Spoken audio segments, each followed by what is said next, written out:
میری نیکی کر دریا میں ڈال، اور میری رحمت ہر چیز کو گھیرے ہے۔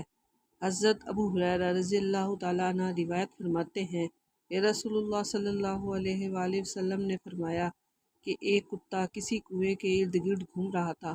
یوں معلوم ہو رہا تھا جیسے وہ پیاس کی شدت سے مر جائے گا کہ اسی درمیان قوم بنی اسرائیل کی ایک بدکار عورت کا ادھر سے گزر ہوا۔ اس نے اپنا موزہ نکالا اور اس سے پانی نکال کر کتے کو پانی پلا دیا۔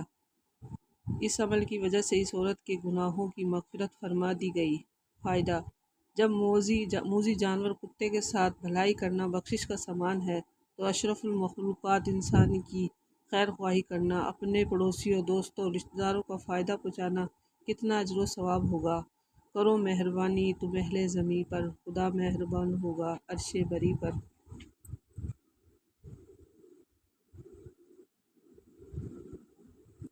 99 آدمیوں کے قاتل کی بخشش کہ جب کوئی بے حیائی یا اپنے جانوں پر ظلم کرے، اللہ کو یاد کر کے اپنے گناہوں کی معافی چاہے، اور گناہ کون بخشے سوا اللہ کے، اور اپنے کیے پر جان بوجھ کر اڑ نہ جائے۔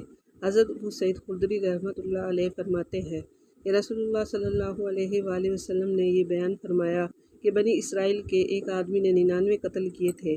پھر اس جرم کے حکم پوچھنے کے لیے وہ ایک راہب کے پاس آیا اور اس سے پوچھا کہ اب میری توبہ قبول ہو سکتی ہے؟ راہب نے جواب دیا، نہیں، تمہاری توبہ قبول نہیں ہو سکتی۔ قاتل نے راہب کو بھی مار ڈالا، لیکن وہ دوسرے لوگوں سے بھی اس مسئلے کا حل دریافت کرتا رہا، اور ایک آدمی نے کہا، تو فلاں بستی میں چلا جا، وہاں تیری بخشش ہو سکتی ہے۔ اور وہ آدمی اس بستی کی طرف روانہ ہو گیا۔ ابھی وہ راستے میں تھا کہ اچانک اسے موت آ گئی، لیکن اس نے مرنے سے پہلے اپنے سینے کو بستی کی طرف جھکا دیا جو اس کا مقصود تھا۔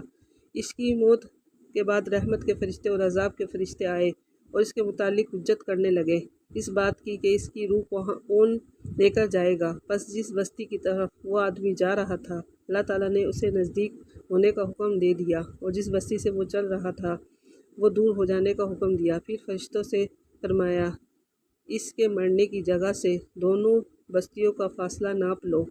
تو وہ اس بستی سے ایک بالش نزدیک نکلا جس بستی کی طرف وہ روانہ ہوا تھا، اس لیے اس کی مغفرت فرما دی گئی۔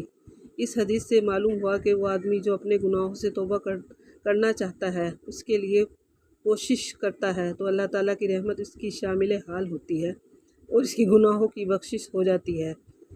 توبہ کا لغوی معنی ہے رجوع کرنا، لوٹنا۔ اصطلاح شریعت میں خدا کی نافرمانی ترک کر کے اطاعت کی طرف لوٹنے اور گناہ نہ کرنے کا عزم کرنے کا نام توبہ ہے۔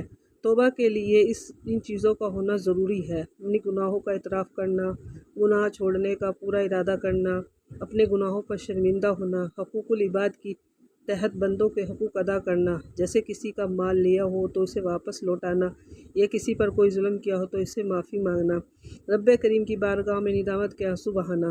ہر کجا آپ رواں غنچۂ بو، ہر کجا اشک رواں رحمت بو۔